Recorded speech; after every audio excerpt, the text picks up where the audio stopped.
नमस्कार दोस्तों, dark stories Hindi में आपका स्वागत है। यदि आप भूत प्रेतों, तांत्रिकों और डरावनी कहानियों में रुचि रखते हैं तो हमारी और कहानियाँ भी सुने, वह भी आपको ज़रूर पसंद आएंगी। अगर आप हमारे चैनल पर पहली बार आ रहे हैं तो चैनल को सब्सक्राइब करें ताकि आने वाली कहानियाँ भी आप तक पहुँच जाएं। तो चलिए आज की कहानी शुरू करते हैं। सचिन और राहुल बचपन के दोस्त थे। सचिन की अपने गांव में एक डेयरी थी। हालांकि उसने पढ़ाई बहुत की थी, लेकिन डिग्री होने के बाद भी जब उसे नौकरी नहीं मिली तो उसने गांव में ही डेयरी खोलने का फैसला किया। उसने खूब मेहनत की और उसकी डेयरी अच्छी चलने लगी। तभी से गांव में दूध की सप्लाई सचिन ही करता था। दूसरी तरफ उसके बचपन का दोस्त राहुल बिल्कुल पढ़ा लिखा नहीं था।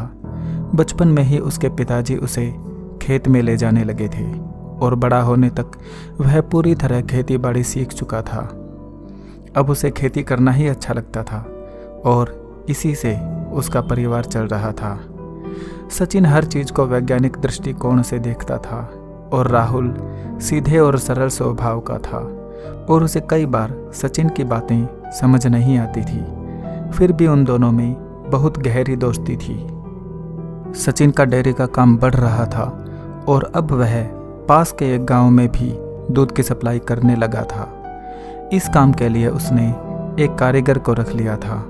वह कारीगर सुबह और शाम दोनों समय गाड़ी से जाता और दूध बेचकर रात को वापस गाड़ी डेयरी में खड़ी करके अपने घर जाता था।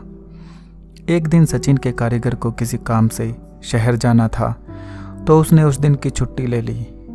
अब दूध की सप्लाई तो करनी ही थी तो सचिन को खुद ही जाना था। सुबह तो वह अकेला दूध की सप्लाई करके आ गया था, लेकिन शाम को उसने अपने दोस्त राहुल को साथ ले जाने का फैसला किया। वह इसलिए कि अगर वह साथ रहेगा तो दोस्त से मिलने का मौका भी मिल जाएगा और वह रास्ते में बोर भी नहीं होगा। शाम को दोनों दोस्त गाड़ी में दूसरे गांव की तरफ निकल पड़े। जब वे दूध की सप्लाई करके वापस आ रहे थे तो रास्ते में एक चाय की दुकान पड़ती थी। सचिन ने कहा, राहुल देखो कितना अच्छा मौसम है, लगता है बारिश आएगी, चलो चाय पीते हैं। राहुल ने कहा, देखो अंधेरा होने वाला है, ज़्यादा देर मत करना, तुम्हें पता है ना रास्ते में। राहुल को बीच में ही टोकते हुए सचिन बोला, हाँ हाँ पता है, रास्ते में वह पेड़ पड़ता है जिसके पास जाने से तुम डरते हो। सुनो, तुम बेकार ही डरते हो, जैसा तुम सोच रहे हो वैसा कुछ नहीं होता। राहुल ने डरी आवाज में कहा, तुम्हें पता है ना बिशन के साथ क्या हुआ था। उसे उस पेड़ के पास एक साया दिखाई दिया था। उसने बिशन को पीछे से आवाज लगाई थी। जब बिशन ने पीछे मुड़कर देखा तो उसे ऐसा कुछ दिखाई दिया था कि वह पागल हो गया था।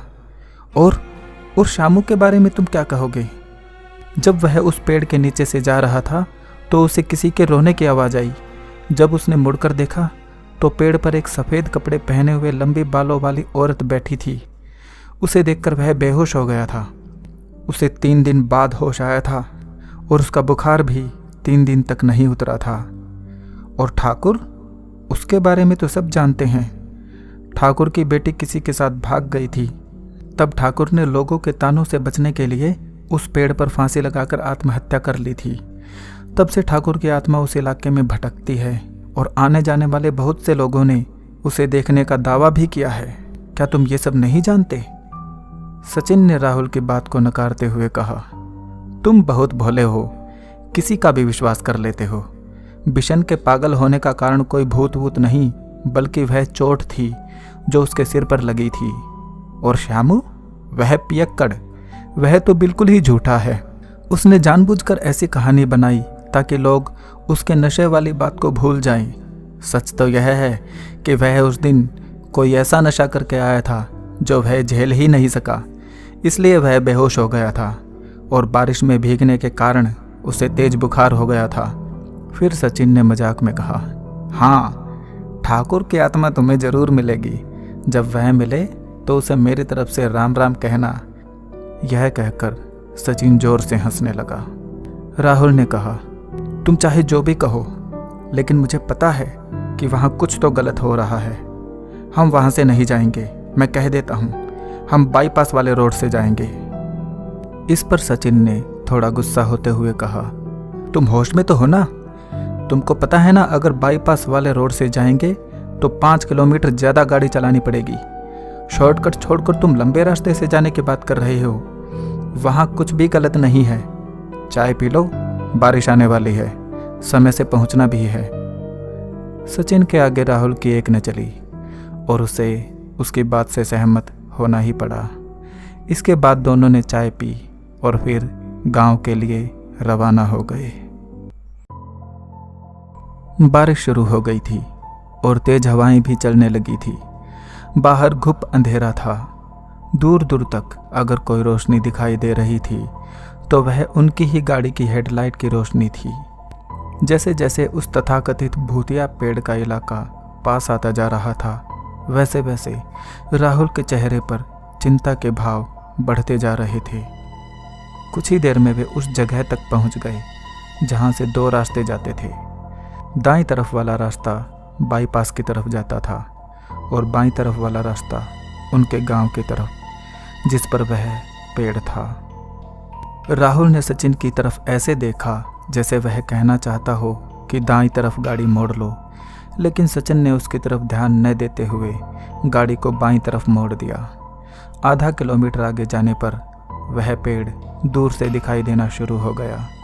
बारिश अब कुछ कम हो गई थी, लेकिन तेज हवाएं अब भी चल रही थी। जब उनकी गाड़ी पेड़ के पास से गुजर रही थी तो राहुल ने कहा, तुमने कुछ सुना? सचिन ने कहा, नहीं, मैंने कुछ नहीं सुना। तुमने क्या सुना? राहुल ने डरे स्वर में कहा, पेड़ से सीटी बजने की आवाज़ आ रही है। सचिन ने कहा, यह तो नॉर्मल बात है। बारिश के बाद तेज हवा जब पत्तों से टकराती है तो ऐसी ही आवाज़ आती है, जैसे कोई सीटी बजा रहा हो। देखो, वह पेड़ अब काफ़ी पीछे चला गया है। अब तुम भी नॉर्मल हो जाओ। सचिन का इतना कहना था कि उसे अचानक तेज ब्रेक लगाने पड़ गए। रास्ते में एक बहुत बड़ा पेड़ गिरा पड़ा था, जिसने उनका रास्ता पूरी तरह ब्लॉक कर दिया था। आंधी और बारिश की वजह से यह पेड़ टूटकर गिर गया होगा। हम आगे नहीं जा सकते। सचिन ने कहा, हमें वापस जाना पड़ेगा। अब हमें बाईपास वाले रास्ते से ही जाना होगा। यह सुनकर राहुल और भी डर गया, लेकिन और कोई रास्ता भी नहीं था, सो वह चुप रहा। थोड़ी दूर वापस जाने पर जैसे ही उन्होंने उस भूतिया पेड़ को क्रॉस किया, उन्होंने देखा कि इस तरफ भी रास्ते में एक और पेड़ पड़ा हुआ है। उनका रास्ता पूरी तरह बंद हो चुका था। यह पहले तो यहाँ नहीं था, राहुल ने दबी आवाज़ में कहा। वह इतना डर चुका था कि अब उससे बोला भी नहीं जा रहा था। हाँ, यह पहले यहाँ नहीं था, इसे भी अभी गिरना था, सचिन ने कहा। अब हम गाड़ी में नहीं जा सकते, गांव ज़्यादा दूर नहीं है, चलो पैदल ही चलते हैं। सुबह जब पेड़ रास्ते से हटा लिए जाएंगे तो गाड़ी भी ले चलेंगे। मैं गाड़ी से नहीं उतरूंगा, राहुल ने कहा। तो फिर ठीक है, आज रात हम गाड़ी में ही सो जाते हैं। यह ठीक रहेगा, सचिन ने कहा। इस पर राहुल बोला, हाँ, मैं यहीं सो जाऊंगा, पर इस मनहूस जगह पर गाड़ी से उतरूंगा नहीं। आखिर सचिन को हार माननी पड़ी और उसने राहुल की बात मान ली। थोड़ी देर तक वे दोनों बातें करते रहे, फिर इनको नींद की झपकी आ गई। उन्हें सोए हुए अभी कुछ ही देर हुई थी कि एक आवाज़ से राहुल की नींद खुल गई। सचिन, उठो, राहुल ने घबराते हुए कहा। क्या हुआ? सचिन ने आंख मलते हुए पूछा। देखो, वह सीटी की आवाज़ फिर से आ रही है, राहुल ने कहा। इस पर सचिन ने कहा, क्या यार, तुम भी ना, मैंने कहा था ना कि पत्तों से जब हवा टकराती है तो ऐसी आवाज़ आती है। राहुल ने खिड़की में से पेड़ की तरफ देखते हुए कहा। मुझे ऐसा लग रहा है जैसे कोई उस पेड़ पर बैठा है, वही सीटी बजा रहा है। जरूर वही सीटी बजा रहा है। सचिन ने राहुल की बात का कोई जवाब नहीं दिया। अचानक वह सीटी की आवाज़ आनी बंद हो गई। राहुल ने धीमी आवाज में कहा, हवा तो अब भी चल रही है, फिर वह आवाज क्यों नहीं आ रही? इस बार सचिन भी हैरान था। इससे पहले कि वह कुछ बोलता, तभी उनकी गाड़ी की छत पर धम से कुछ गिरने की आवाज आई।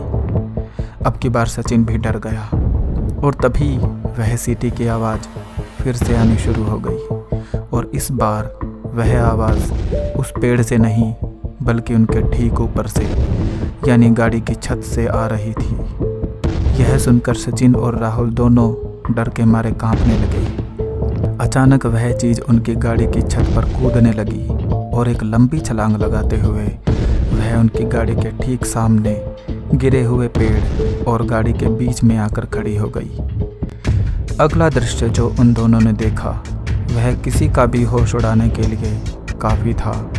उनके सामने एक बहुत ही भद्दी आकृति खड़ी थी। उस आकृति का चेहरा आदमी जैसा था, लेकिन वह इतना बदसूरत था कि ऐसा चेहरा उन्होंने पहले कभी नहीं देखा था। उसकी पीठ पर एक बहुत बड़ा कुबड़ निकला हुआ था और वह उसके बोझ से दबा जा रहा था। वह सचिन और राहुल की तरफ देखकर अपनी भद्दी हंसी में हंसने लगता है और फिर उनकी तरफ पीठ कर लेता है। फिर वह हाथों के बल खड़ा हो जाता है और उल्टी दिशा में चलते हुए धीरे धीरे उनकी गाड़ी की तरफ बढ़ने लगता है। यह देखकर सचिन और राहुल को जैसे लकवा सा लग जाता है और वे हिल भी नहीं पा रहे थे। तभी वह कुबड़ा पेड़ की तरफ देखकर एकदम से रुक जाता है और हंसने के बजाय जोर जोर से रोने लगता है। वह अपने कुबड़ के बल नीचे गिर जाता है और उसी समय उसका कुबड़ फट जाता है, जिससे वह वहीं पर दम तोड़ देता है। इसके बाद उसका शरीर गायब हो जाता है। यह देखने के लिए कि वह किस चीज़ से डर कर रो रहा था, सचिन और राहुल ने डरते डरते पेड़ की तरफ देखा। वहाँ एक लंबी चौड़ी कदकाठी का एक आदमी सफ़ेद कुर्ता पजामा और सिर पर पगड़ी पहने खड़ा था। उसे देखते ही राहुल के मुंह से निकला, यह तो ठाकुर है। एक पल ठाकुर पेड़ के पास खड़ा था और अगले ही पल उन्होंने उसे अपनी गाड़ी के सामने खड़ा पाया। ठाकुर का प्रेत उनकी गाड़ी के सामने एकदम शांत खड़ा था। तभी उसकी आंखें क्रोध से लाल हो गई और गाड़ी के सामने का शीशा टूटकर चकनाचूर हो गया। अचानक सचिन को होश आया और उसने गाड़ी को बैक गियर में लगाकर गाड़ी भगा दी। वह थोड़ी दूर ही पहुंच पाए थे कि एक बार फिर उनके सामने ठाकुर का प्रेत खड़ा था। सचिन ने फिर गाड़ी को उल्टी दिशा में भगाया, लेकिन ठाकुर का प्रेत फिर से उनके आगे आकर खड़ा हो गया। यही वह पल था जब राहुल को अपने गुरु का दिया हुआ तावीज याद आ गया। वह उसे हमेशा पहने रखता था। उसने झट से तावीज अपने हाथ में लेकर ठाकुर के प्रेत की तरफ कर दिया और जोर जोर से गुरु मंत्र पढ़ने लगा। यह देखकर ठाकुर के प्रेत के चेहरे के भाव अचानक बदल गए और वह आधा जमीन में धंस गया। इसी के साथ ही गाड़ी के सामने पड़ा पेड़ भी गायब हो गया। तभी राहुल चिल्लाया, सचिन, गाड़ी भगा। सचिन ने पूरी रफ्तार से गाड़ी ठाकुर के प्रेत के ऊपर चढ़ा दी और उसे पार करता हुआ उस भूतिया पेड़ की सीमा से बाहर निकल गया। सचिन इतना डर गया था कि काफ़ी दूर जाने के बाद भी वह रफ्तार कम नहीं कर रहा था। इसका परिणाम यह हुआ कि उनकी गाड़ी रोड डिवाइडर से टकराकर पलट गई। उनकी किस्मत अच्छी थी जो उसी समय एक बस वहां से गुजर रही थी। बस में सवार लोगों ने उन्हें गाड़ी से निकालकर समय पर अस्पताल पहुंचा दिया। प्राथमिक उपचार के बाद अगली सुबह ही उनको छुट्टी मिल गई, क्योंकि गाड़ी पलटने के बाद भी दोनों में से किसी को भी कोई खास चोट नहीं आई थी। राहुल ने अब भी गुरु का तावीज अपने हाथ में पकड़ रखा था और वह बार बार उसको चूम रहा था, क्योंकि आज उसकी वजह से ही उन दोनों की जान बच पाई थी। अस्पताल से निकलने के साथ ही सचिन की सोच अब पूरी तरह बदल चुकी थी। वह राहुल के साथ उसके गुरु के पास जाता है और उनका शिष्य बन जाता है। उन्होंने गुरु को उस घटना के बारे में बताया। गुरु ने वहां भटक रही आत्माओं की मुक्ति के लिए उस पेड़ के पास 7 दिन तक यज्ञ करवाने की आज्ञा दी। इसके बाद गांव के लोगों ने मिलकर वहां यज्ञ का आयोजन किया। कहते हैं कि जब यज्ञ कराया जा रहा था तब उसकी आग में अलग अलग तरह के कई चेहरे प्रकट हुए थे। ये वे सब चेहरे थे जिनकी आत्माएं उस इलाके में भटक रही थी। अब यज्ञ की अग्नि में भस्म होकर उनको मुक्ति मिल रही थी। यज्ञ के संपन्न हो जाने के बाद वहां गुरु स्थान बनाया गया। अब वह जगह गुरु स्थान और वह पेड़ गुरु वृक्ष के नाम से जाने जाते हैं। यह कहानी आपको कैसी लगी हमें कमेंट्स में ज़रूर बताएं। अगर अभी तक चैनल को सब्सक्राइब नहीं किया है तो अभी कर लें, क्योंकि हम ऐसी हॉरर स्टोरी लेकर आते रहते हैं। तो मिलते हैं एक और हॉरर स्टोरी के साथ अगले वीडियो में। तब तक के लिए नमस्कार।